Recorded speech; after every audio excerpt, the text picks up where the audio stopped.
Hi everyone, I'm Courtland Cuevas. Welcome to another episode of Dialectic from UCLA Law Review.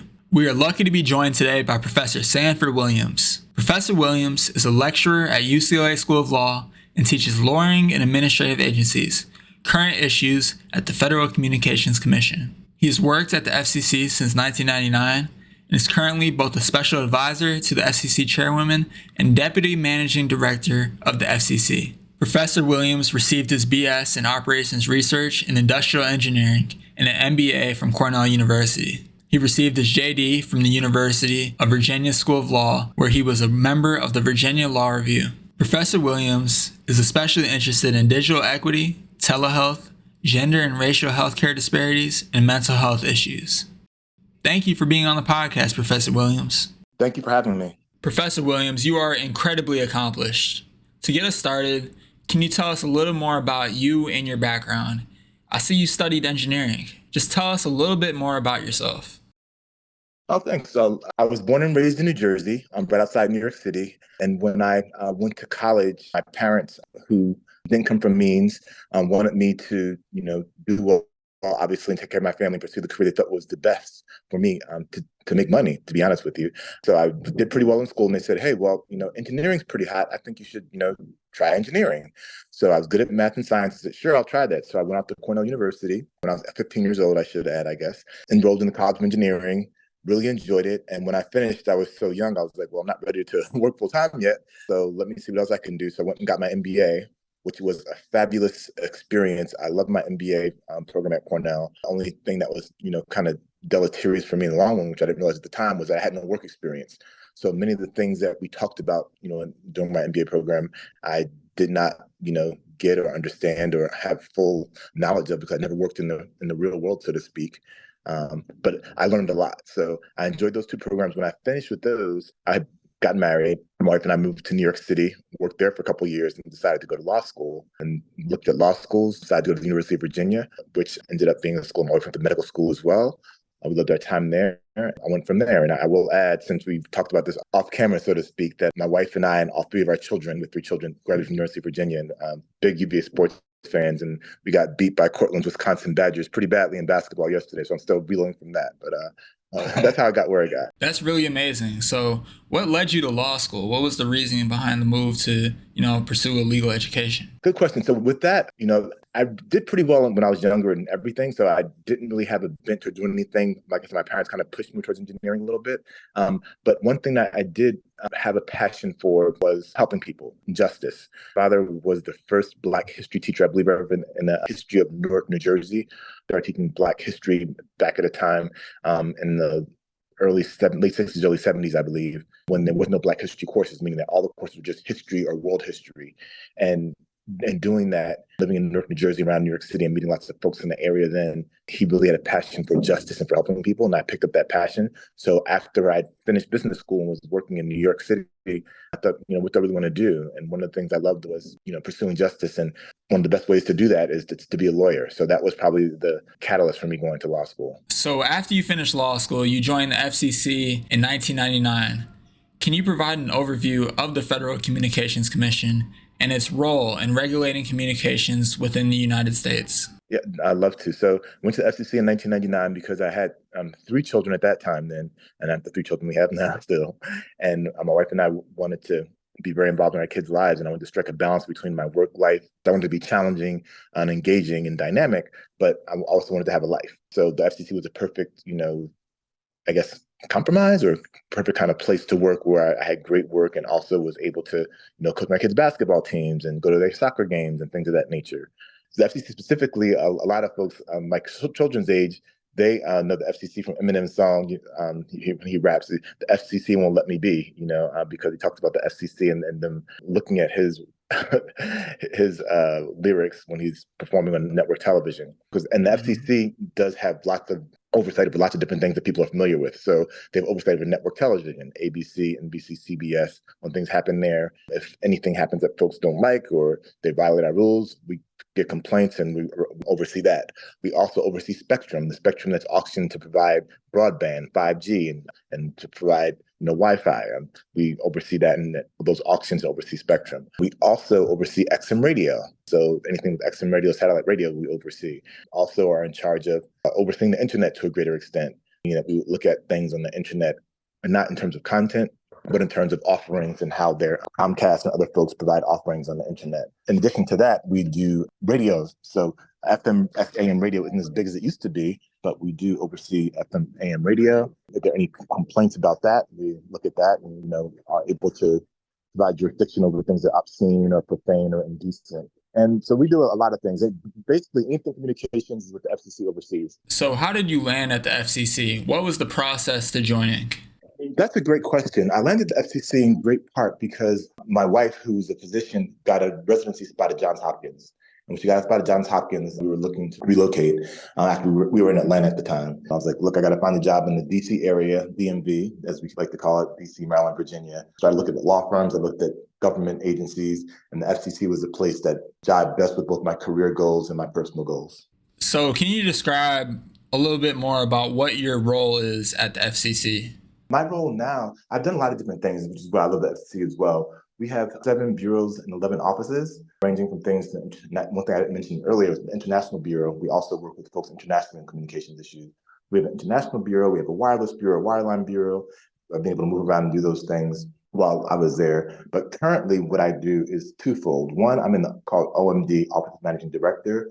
And the Office of Managing Director, they oversee all the administration operations of the FCC. So that's HR, computers, anything to do with IT, the budget. So I work as a deputy managing director overseeing those things, but I also work in another job, which I really love, as the special advisor to the chairwoman.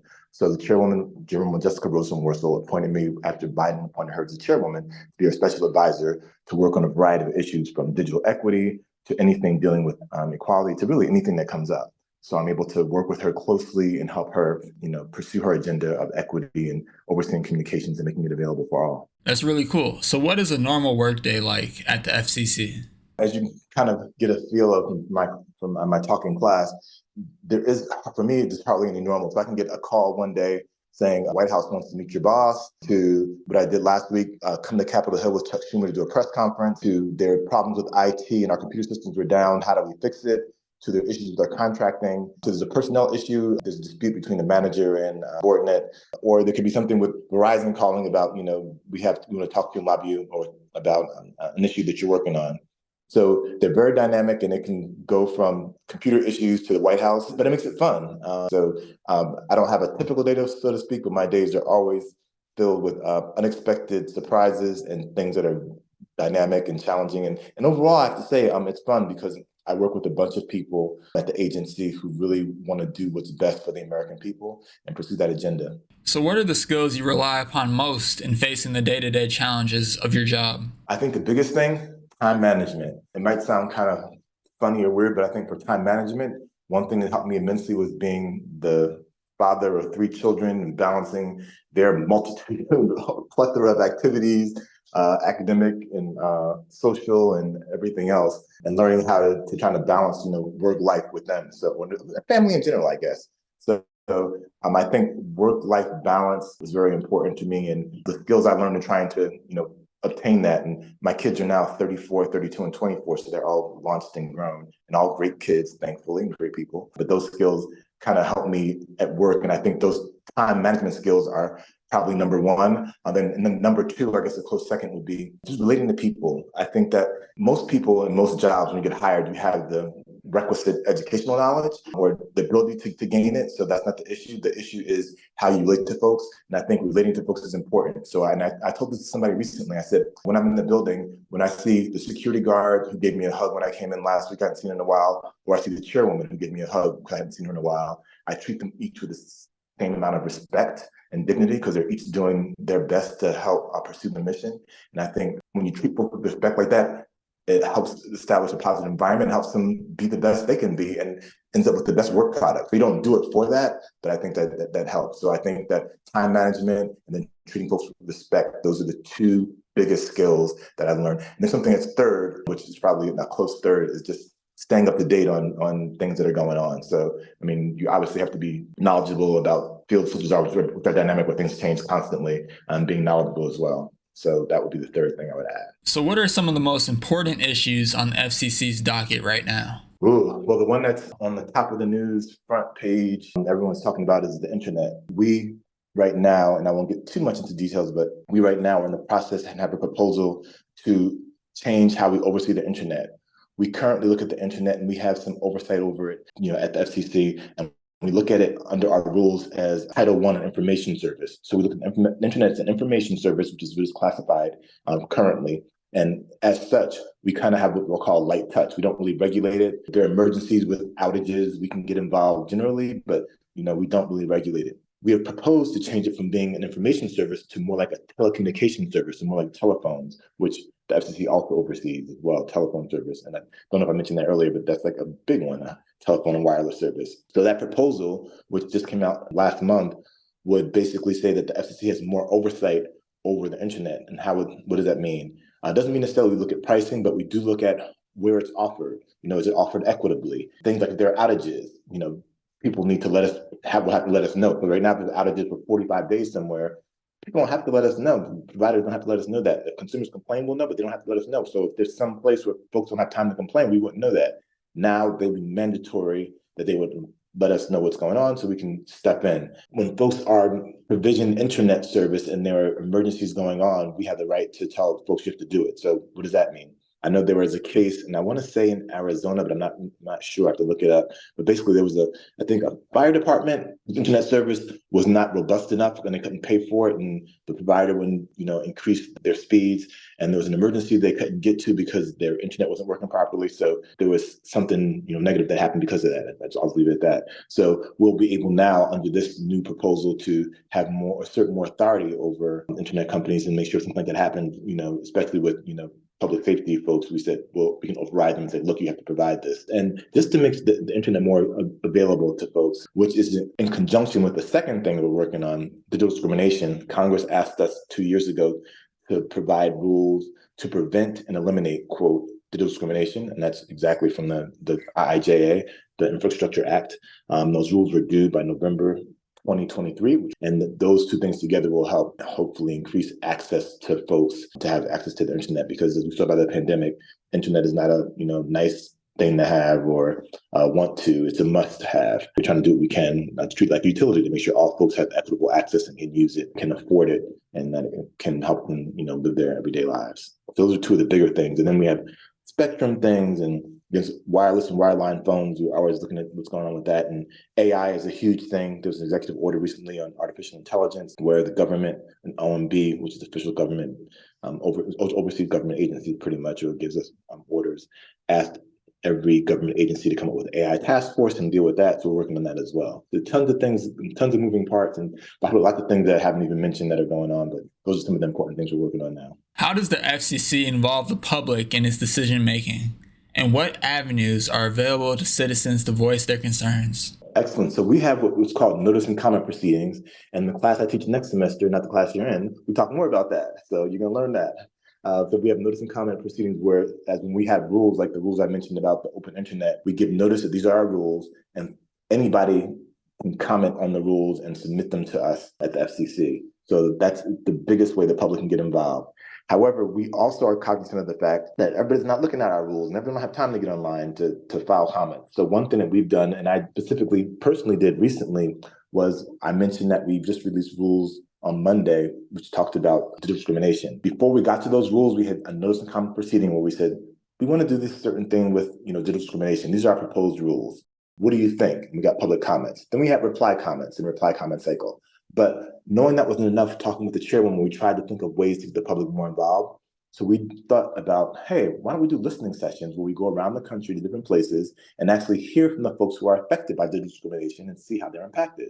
So I said, hey, I'm out here in California, and I don't know if we mentioned at the beginning, even though I still work at the FCC, I relocated to California 2 years ago. So I live in LA, but work in DC remotely. So I said, hey, I'm out in LA. I work with the mayor's office. I work with whatever folks I can network with, and we'll do something. So she said, great, go for it. And I organized a listening session earlier this year in Los Angeles at the Beehive in South Los Angeles.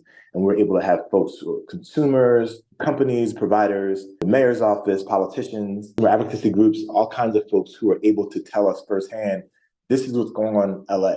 This is the issues that we face, because we in Washington don't know everything and we can't see everything, but what we do know is informed by folks who are on the ground.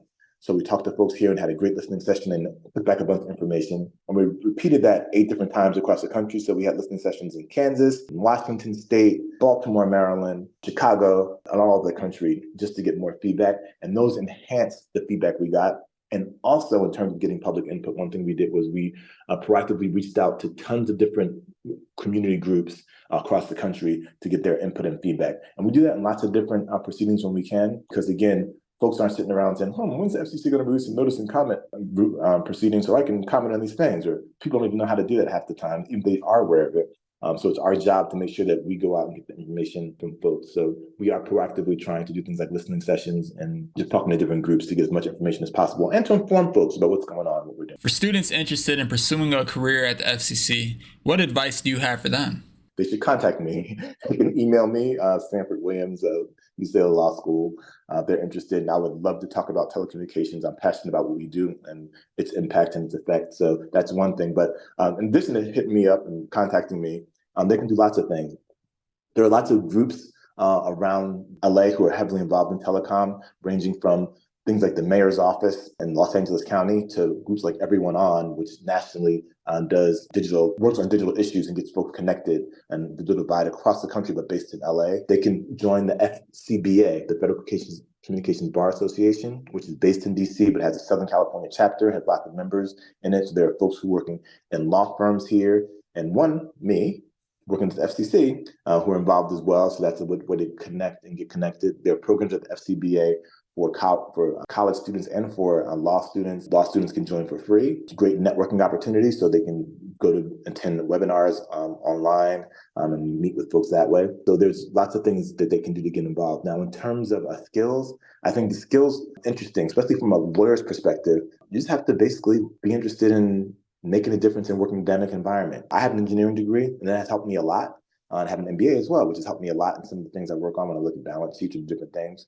However, for most of my attorney colleagues have neither an MBA nor an engineering degree, and they do fabulously well. It's something that you can easily pick up and learn, like you do. If you're a litigator, you learn a different topic. So I think in order to be successful, you have to want to help folks, not be afraid to work in an academic environment, and be willing to learn about different things. But definitely lots of things to do and work on, again, ranging from AI to digital discrimination to television stations to obscenity rules to wireless wireline telephone stuff to the internet. Lots of great things going on, and technology is not going away. So the communications mode may change. So maybe 30 years ago, we were more worried about network television.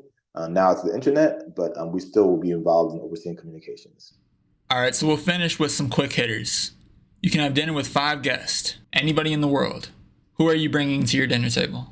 Man, Courtland's a tough one. So I thought about that, and I have to say, and this might sound kind of hokey, but it'd be my 3 kids and my wife. That'd be 4, and then the 5th would be a friend. I have a specific friend in mind, but if I say that friend, then the other friend might get upset. So I'd say my 4 family members and then a 5th friend who shall remain nameless.